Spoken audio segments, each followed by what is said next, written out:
Okay, so for our group, we did our project on assisted suicide or physician-assisted suicide. So assisted suicide, also known as assisted suicide, that occurs when a person is getting close to the end of their life with a terminal illness, usually cancer, and they have exhausted all forms of treatment and have gone through all the recommendations of their doctors and feel that it will be better to end their lives now versus continuing to go downhill. It's most common with cancer patients.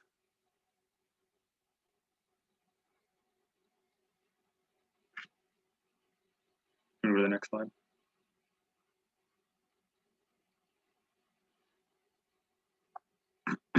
And then in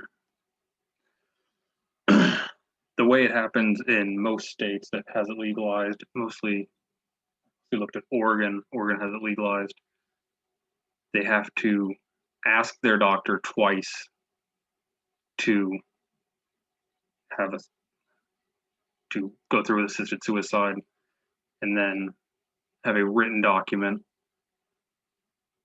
signed with 2 witnesses stating that they want assisted suicide, and the doctor has to suggest other forms of treatment such as hospice. And then if that's turned down, the patient then is prescribed the drugs to end their lives. Those drugs, there's usually 2, they're both barbiturates. One is called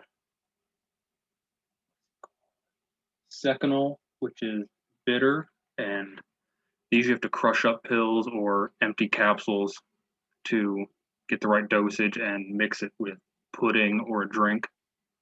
And the second, and also Seconal it's cheaper. And then Nembra, I think is the second one, or Nembertol.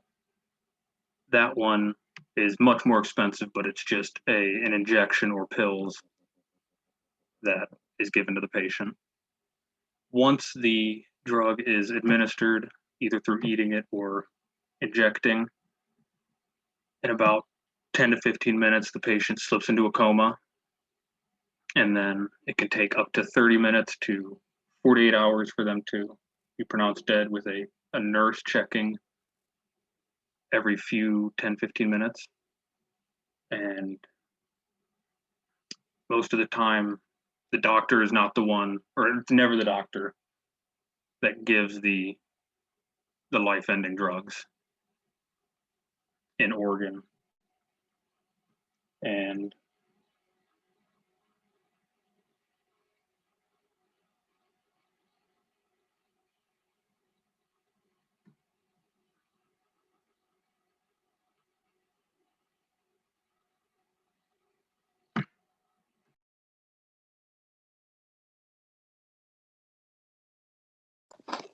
Okay, I'm going to be talking about why assisted suicide is a topic of broad interest.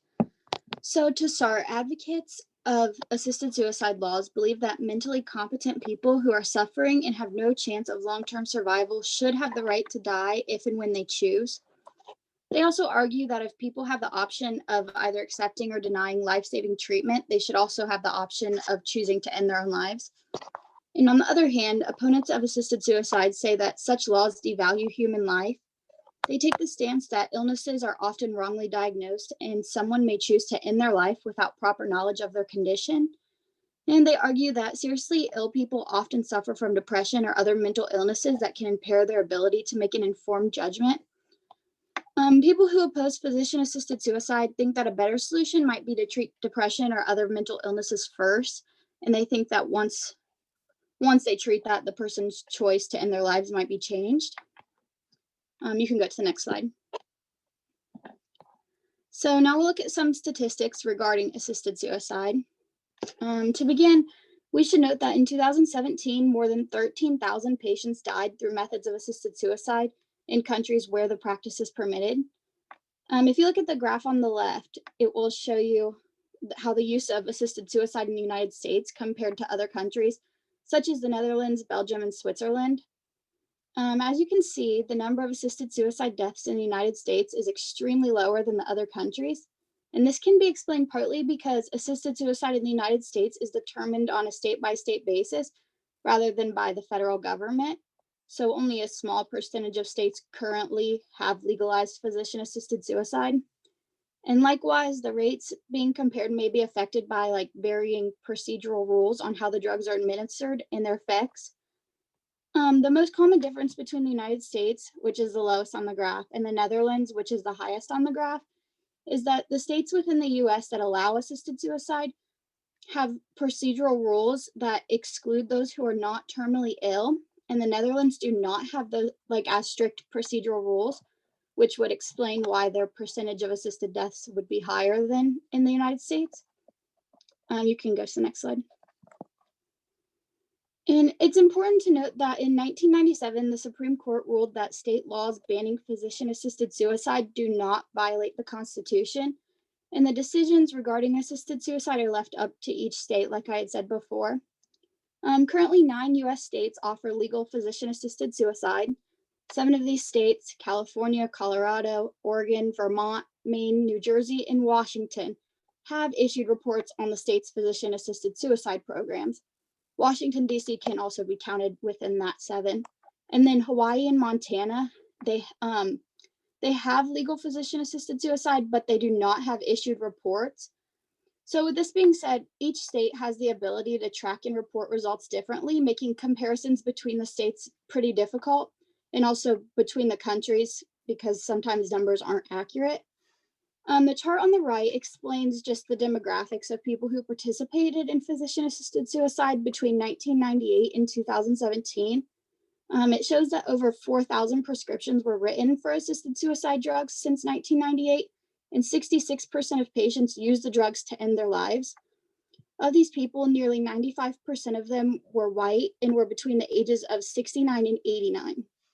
Along with this, 63% of participants had been diagnosed with cancer. And like we said before, individuals must have a terminal illness as well as a prognosis of 6 months or less to live, and physicians cannot be prosecuted for prescribing medications to assist in the planned death. You can go to the next slide. So I'm going to be talking about why assisted suicide is an ethical issue. So to start, an ethical issue occurs when a given decision, scenario, or activity creates a conflict with the society's moral principles. So the conflict that arises when talking about assisted suicide or physician-assisted suicide is our conflict between wanting to help others and our desire to keep people from suffering. We want to allow people to get the help they need, whether that's through medical advice or herbal remedies or whatever they want. But we also want to make sure that they're not suffering for long periods of time for no reason. So the issue that comes up here is that people who want to end their lives, well, they're going to be ending their suffering, but we feel the need to help them instead rather than just allowing themselves to end their life. But isn't it their right to end their life? And this is where the ethical issue comes into place. So it also goes against our societal ideals about life and dying and how we believe that everyone should live their life to the fullest for as long as they're allowed to live and are able to live, and that dying should only be an end option if there is literally no other choice, or if you just die of natural causes or from an accident that was not your doing.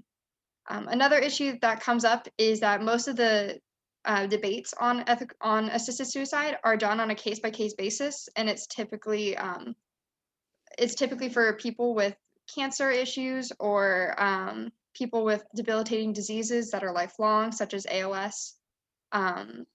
But the biggest issue is that for some of these people, they want to try to end their life before their symptoms get to the point where they can't function anymore or where their suffering would be intense.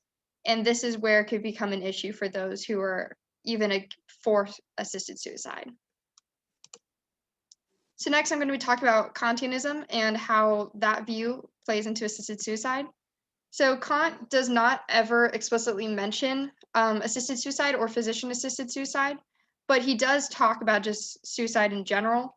And with that, we can infer, based off what he said about suicide, that he also believes that assisted suicide is unethical. So he points out the fact that it degrades our humanity and our lives, and all of the references I have are from the Lectures on Ethics by Kant.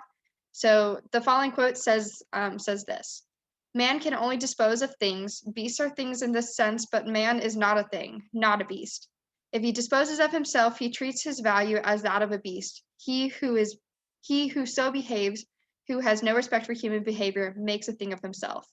So Kant really believes that you should not stoop to the level of beasts or things, and that by trying to kill yourself and succeeding in killing yourself, you are putting yourself on that same level, and you're kind of going against and kind of making fun of the humanity that we have and making a joke of our lives.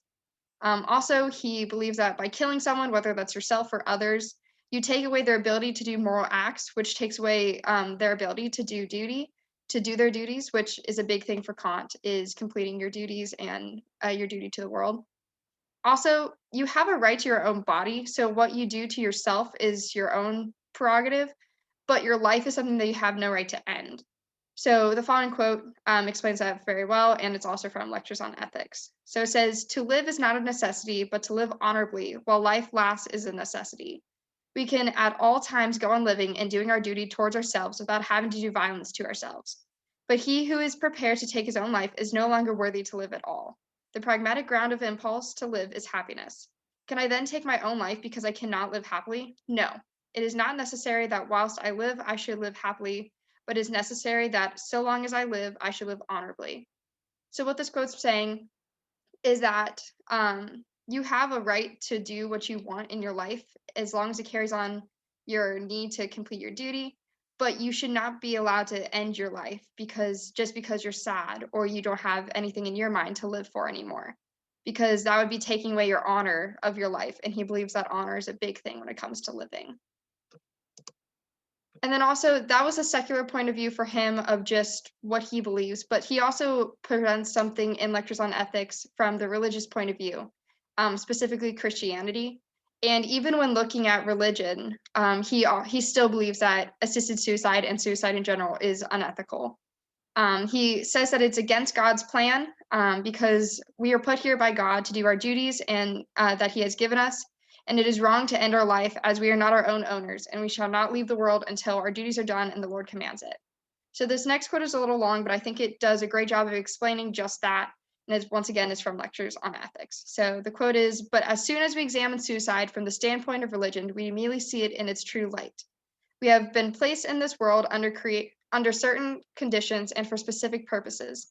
But as suicide opposes the purpose of his creator, he arrives in the other world as one who has deserted his post. He must be looked upon as a rebel against God. So long as we remember the truth that it is God's intention to preserve life, we are bound to have no right to offer violence to our nature's powers of self-preservation and to upset the wisdom of her arrangements. This duty is upon us until the time comes when God expressly commands us to leave this life. Human beings are sentinels on earth and may not leave their post until relieved by another beneficent hand. God is our owner, we are his property. His providence works for our good." So just to conclude this point about Kantianism and what Kant believes, it's not our right to say when we are done on this earth. God has a plan for us if you're looking at it from a religious point of view, and he put us on earth to do certain duties, and we have certain roles that we must play. And by ending our life early, we have cut his plan short, and therefore we have, as he said, deserted our post, which is something he believes we should not do and should not do at all.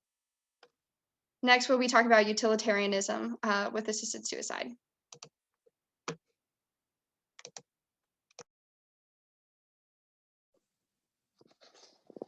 So utilitarianism with assisted suicide believes that assisted suicide is permissible. The greatest happiness principle states that actions are right in proportion as they tend to promote happiness, wrong as they tend to produce the reverse of happiness. This was stated by J.S. Mill, who was an English philosopher. According to this principle, the right action will result in overall greater well-being than other available actions. Physician-assisted suicide increases happiness and decreases pain. In this procedure, the doctor causes a person's death in a less painful way while freeing them of their current pain. This increases a person's utility and eliminates pain from the patient and their family. Some of the characteristics of utilitarianism is consequentialism. This states that the validity of an action is based on its consequences, as well as maximalism. This states the right action maximizes pleasure and minimizes displeasure. All this information was found on the lectures on utilitarianism.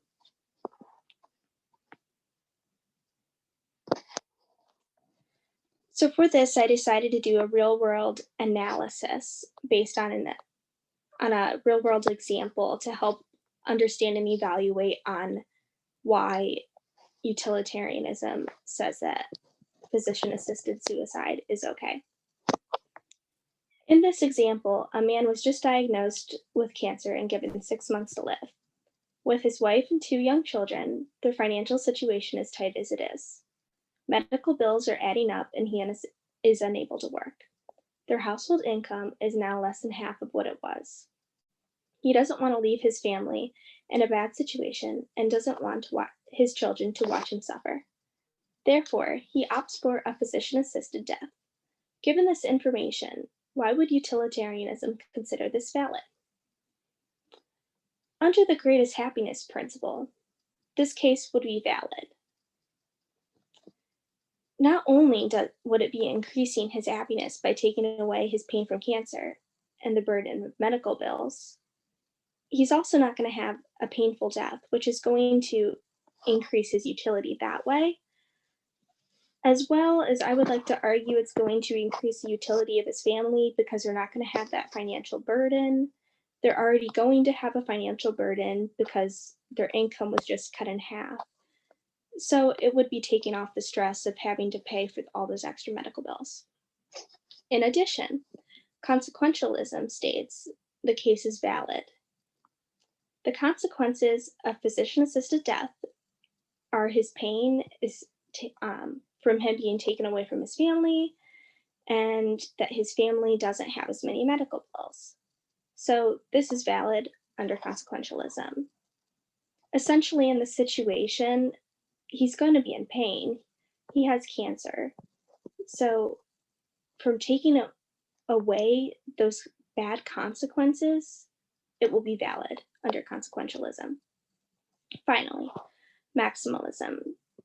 The case is valid according to maximalism. In this case, he would be maximizing his utility because he would be taking away his pain and increase his utility because he would die in a less painful way. In addition, his children would never have the memory of watching their father suffer. Finally, his wife wouldn't have the burden of figuring out how to pay excess medical bills with a tight income.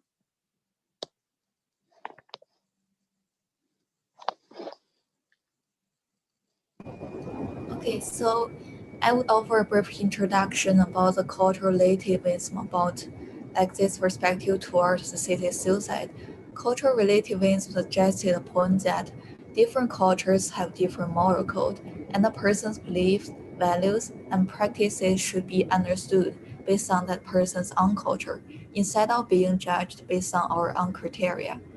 This perspective challenges the belief about an objective truth, as there's no universal ethical truth held for all people for most times in history. There are many ethical cases raised by this perspective. For example, according to cultural relativism, murdering people could not be morally wrong, as the murderer himself believes that he did the correct things instead of the wrong things. Another example is that the Greeks believed it was wrong to eat the dead, but Calvinists believed it was right. According to cultural relativism, both of these ideas are correct because we do not have a basic standard applied for all people. Next slide, please.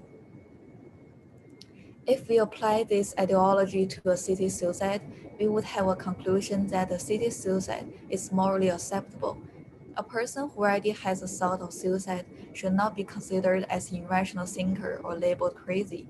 This person may feel like they no longer have a good quality of life and could be in agony and pain in the rest of life. From cultural relativism perspective, there is no objective moral truth, and we shall stand on that person's point of view to evaluate the suicidation. If that person experiences an unimaginable pain, he or she has the right to decide, and we are required to respect instead of judge that because the moral standard is different for everyone. To be specific, there is a basic ethical issue raised by assisted suicide that leading or helping another to die is never correct. For example, in China's legislation, a doctor who assisted his patient to die with that patient's permission would still be determined as illegal, as he deprived the patient's life. From cultural relativism perspective, the application of euthanasia should be accepted in particular situations such as cancer or terminal illness. In these situations, one should have the right to decide life and end up pain because they could not enjoy more things from the rest of life. As a result, the core ideology of cultural relativism suggested that assisted suicide is morally acceptable, as we need to respect others' choice and actions.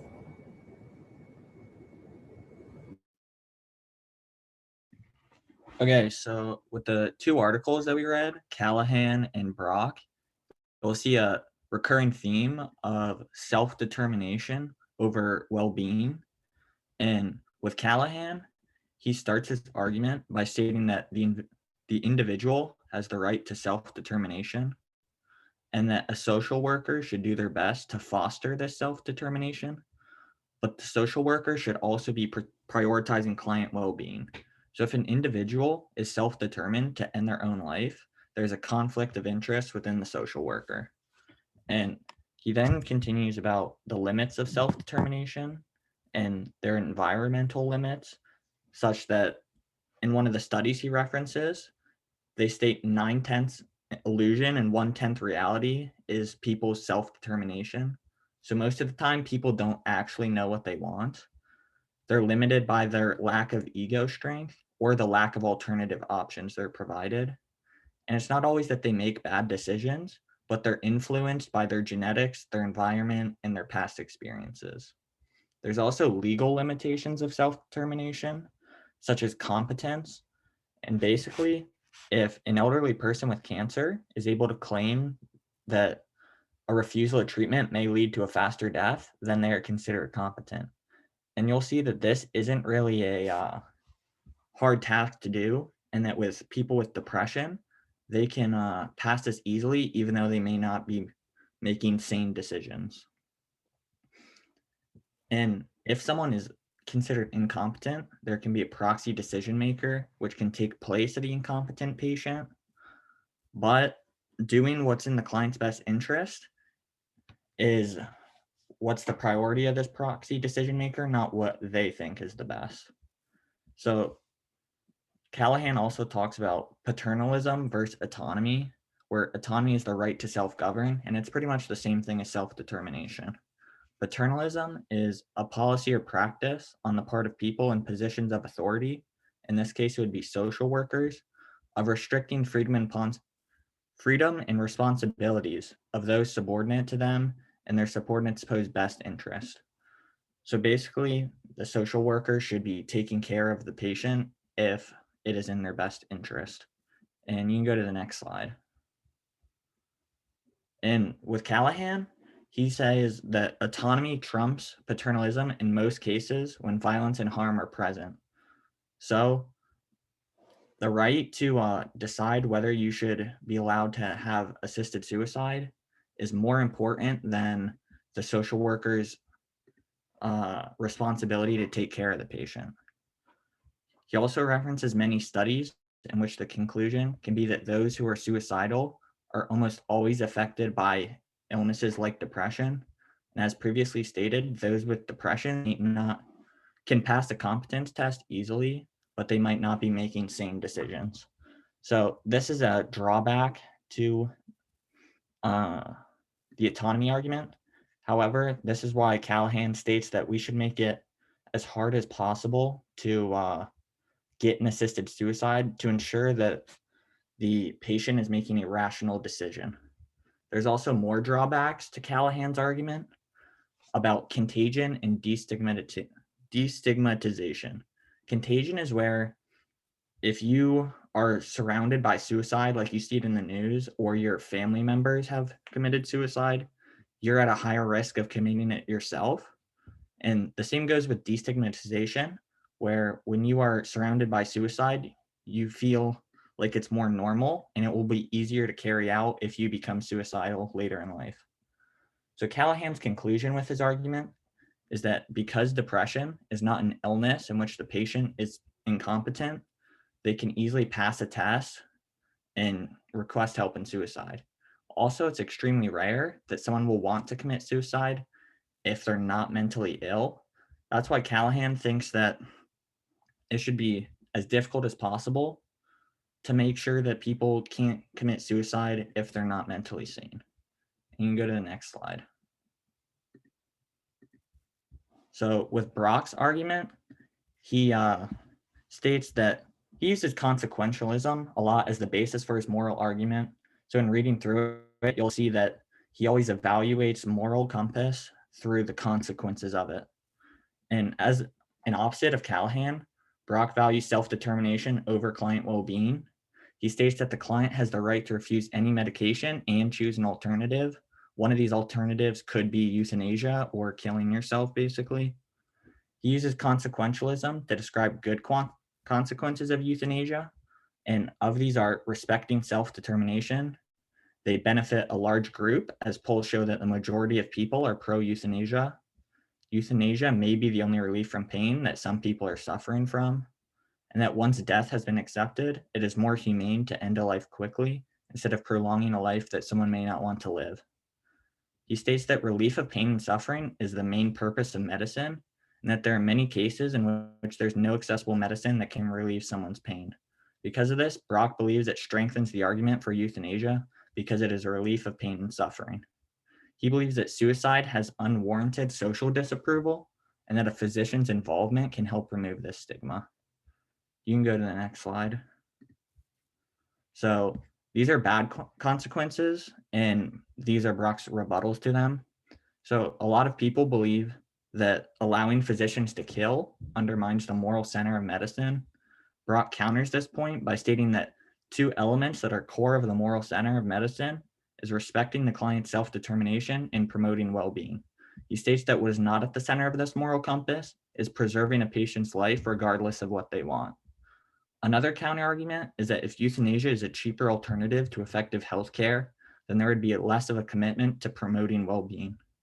However, Brock says that in the case of the Netherlands, most terminally ill patients do not request euthanasia, so healthcare providers still have to effectively take care of others. He emphasizes that autonomy and self-determination is more important than forcible client well-being.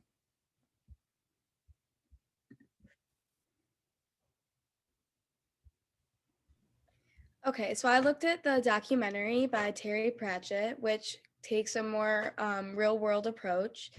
It follows him as he researches euthanasia and decides it would be the right choice for him, because in the beginning you find out that he's a writer and he was diagnosed with Alzheimer's, which would take away his ability to write and go for the passion of which he loves.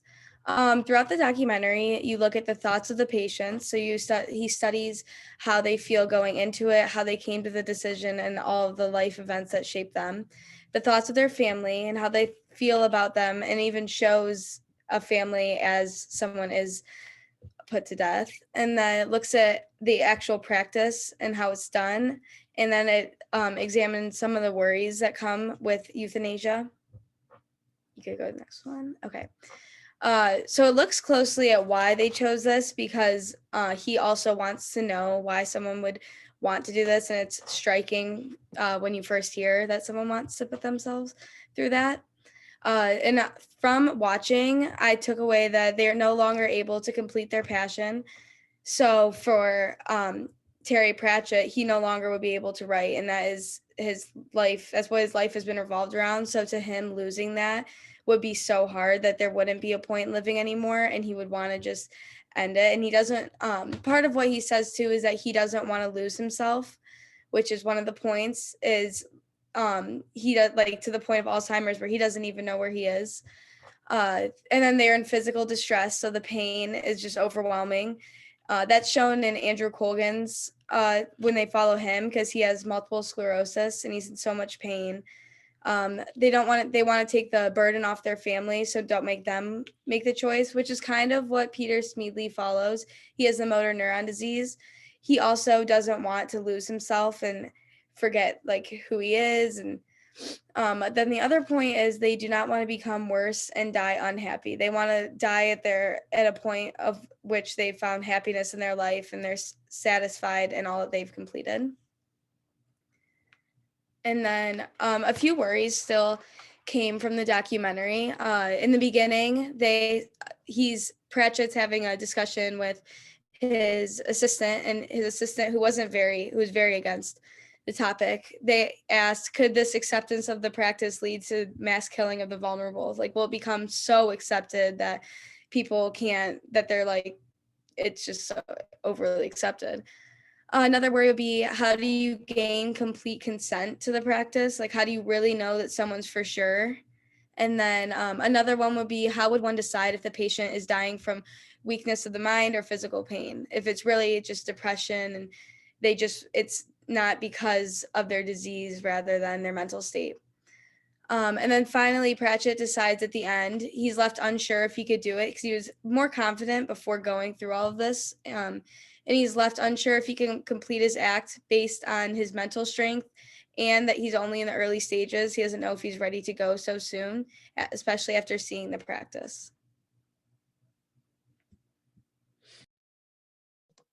Okay, so now we're going to transition into the group discussion. So I'm going to stop sharing my screen. So now we're just going to talk about, to start, what we think was the best option for us, like if we had to choose which view we agreed with the most, and then any other comments you have on the slides. So I can start. I personally think, for me, utilitarianism was the one that I think is the most appealing and is the most right. I think that people should have the right to their life, and whether they want to do it or not. I can see the argument just in general that it could play off of the physician's like Hippocratic oath of not wanting to do harm to a patient. But I think the practice that was shown in the documentary about how the patient has to take the medication themselves and the doctor can't give it to them, and the social workers, all they do is they just give you the medication. You still have to be the one who takes it. I think that's the best way to do it if it's going to happen. That way the physician, while they are prescribing the medication, they're not actually killing the patient. Yeah, I think the greatest happiness principle is like the big thing that I agree with. Just with the idea that it could help the family out more than anything else, relieving that burden. And they wouldn't and the patients themselves, they wouldn't be suffering anymore. Even though I did my presentation on Kant, I truly believe that the utilitarianism view is the best. So, Andrew, if you want to go next. I would agree with you that the utilitarianism is what I agree with the most, and the greatest happiness principle, with it being your right to decide what happens in your life or to your life, and to take the burden off of your family in the future to watch you die a painful death. Manzi, I think you're up next. I would just have to agree with what both of you said about the utilitarian view being the strongest. I think you guys mostly hit on all the same points, that if you can take away someone's pain and you're capable of deciding for yourself, I think that should be a right. And I also think that the idea from the documentary, like dying with dignity and knowing like when your time has come and wanting to die as you're still able and have lived a full life and been successful, I think that you should have the choice to do that. Yeah, and other than that, I disagree with what both of you have said. Danielle, I think you're next. Oh, okay. So I agree most also with agree that. with Perry's perspective, because I think utilitarianism truly stand on the patient's side and their point of view to think about how to avoid the pain and maximize their happiness. I also think this perspective can be used for legalize assisted suicide for most countries because it's still not be widely applied around the world, as it can be used for reducing the unhappiness. It's the most important thing people should achieve. Besides, I also want to stress one point about continentalism. I don't really agree with this point because I think it's not be really morally acceptable for me. And this point will suggest the suicide takes another's value to do moral acts. However, for most cases, those people who decide to have assisted suicide could not be doing anything in the future if they get serious disease such as Alzheimer's and cancer. And in these situations, they could do nothing but suffer from physical pain. So I think continentalism suggests about people's point of view and their own values. Their values are offered by God, but I think they need to value their own value first, like their feeling and their situations. So I don't really agree with this continentalist perspective. I agree with utilitarianism the most. I think the greatest happiness principle is, like you all said, very strong. I agree with the fact that I don't think, especially if you have children, that they should sit and watch you die a painful death. I think that's very hard, and I don't like the whole idea of you suffer for, you know, maybe a few months to a year if you're lucky, and then you leave your whole family with a financial burden when most of the time, by you not being there and able to work, that already is a financial burden. I also agree with Callahan on his perspective that assisted suicide should be more limited. I think that a lot of the times people have mental illnesses that can be helped. And unless they're terminally ill, we shouldn't always rush to that. Most of the time, I think when people are just dealing with depression, sometimes just going out and getting help will be the best possible thing for them. Ben, if you want to go ahead. Yeah. All right. My internet's laggy, so tell me if you guys can still hear me. Yeah, you're good. All right. So I really agree with the point Danielle brought up about how most times when patients want to commit suicide, it is usually because of depression, and it's very rare for them to just want to commit it rationally. And I think it's fine that assisted suicide is legal, but I think we have to be very careful with how we implement it so that people are not needlessly dying and killing themselves because they have mental illnesses. And like, I also agree with the utilitarian point. Like, after the studies I've read, I think that the implementation of assisted suicide should be dealt with very cautiously as opposed to using it more liberally. I strongly disagree with the Kantian view on it, because I think that in his view, he goes at such an inhumane point in saying that, like, just looking at and saying suicide's wrong and that we're acting like beasts, when I don't think that it's coming, like, when people do commit suicide, they don't think that they have another choice.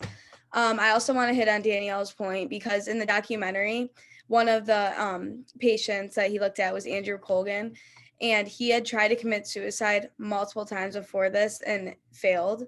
And I think that with a patient like that, I don't think that it's the MS that's taking over them in his disease. That's so bad. I think that they should have had someone there and tried to put him through counseling and tried to reach out before this came to that point. So in cases like that, I don't believe in assisted suicide. But in other cases, like Peter Smedley's, who's a old man who died in the documentary, I think that I take the utilitarian view that he would be happier with, and like it would create a more net happiness without him there, because he does not like enjoy his life and he doesn't want to be here. So on that case, and like you guys, I would take the utilitarian view. I'm just going to say one more thing. I really agreed with what Terry Pratchett brought up in the documentary and like how he presented it. Like he presented all the facts and he wasn't trying to swing someone one way or the other. He just put it out how it was. And I really felt for the wife who had to sit there and like watch her husband die. And I think the hardest thing for me about this whole topic is just the fact of how many times you get asked, are you sure? Are you sure you want to do this? Are you sure you want to take the medication? Which I think is fantastic, just to make sure that the person actually knows what they're doing and it's not like a quick judgment kind of thing. But I mean, if like you saw in the documentary, they asked him at like 7 different stages, like when he first applied for it, and then when they were teaching him like this is what you're gonna have to do when you like go there and you try to kill yourself. And then they like at the place they kept confirming, are you sure you want to do this? You got to take this first one first, and then are you sure you want it? Which I thought, I mean, that'd be hard enough to say yes to once, let alone repeatedly. So I think the countries that do that are like above and beyond what you should do as a bare minimum. Like they really set the bar high and we need to keep it there. Yeah, and I think because I remember in the debate that we had to watch too, like the 2 physicians who were on the panel for opposing assisted suicide, their whole thing was that like they don't as a physician want to do that. Like their whole purpose as a physician is to make someone better or like make them comfortable until they can't help anymore. And I feel like if you're a physician helping a physician assisted suicide, you are doing that to a degree. Like because like they said in the panel or in the debate, you can't save everyone, and usually you can't save someone from themselves. So I thought it was really a really good point in the debate that just because they're ending their life on your watch, it's not that you're at fault, especially if like you've gone through all the training of like, are you sure you want to do this? But yeah, I thought the debate was really interesting to look at from the physician side of it and then the like philosopher's side of it. Yeah, ultimately, I think assisted suicide should be legal with obviously a ton of restrictions. You shouldn't just be able to walk into a place and get the medication or go to your doctor and just be like, hey, I'm thinking of this, and then they just give it to you. There should be steps like they had in the documentary, but that's just my view on it in case anyone wants to add. I agree with what you're saying there. I think that it almost needs to be, I mean, obviously, if someone's terminally ill, you can't spend it like a couple month process on this when they're, suffering in pain. But I think that you should have to go through like maybe like a week counseling session or something and really kind of connect with what you really want and what is best for your family at the given time. I agree with that too. And going back to the documentary again with Andrew, he was in the mountains and I remember he said, it's so happy here, like you just want to live here forever. And it's like when they make comments like that, how do you know and how do you ever get like the full consent? So it's hard to wrestle. I just wanted to add one last thing. Going along with what Danielle said, nobody really touched on Brock, but I thought it was kind of important when he said once death has been accepted, it's more humane to end life quickly rather than suffering, which goes along with what we've all said, but I just wanted to touch base on that. Yeah, I think one other important Brock point that hasn't been brought up is that there's a counter argument in which they say if assisted suicide is legal, healthcare providers will make less effort in trying to keep someone alive, which I think is a very important concern, because if the end result is that they're going to kill themselves, why would someone waste more money and more time investing in someone's health if it's going to end anyway? And I think that's a very good argument that Brock brought up.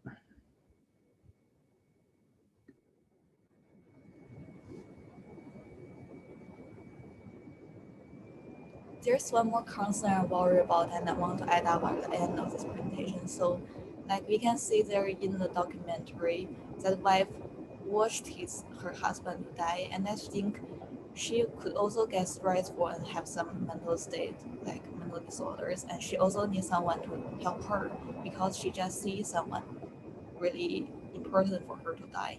So I think those people who help to perform assisted suicide should also help that to help those persons, family and friends. They also need someone to comfort them.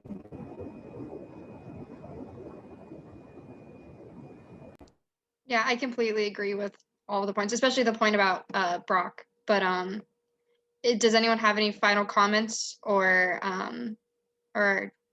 anything to close? So just to clarify, all of our position is that we think that assisted suicide should be legalized to some degree. Okay, I just wanted to make that statement in case that came up.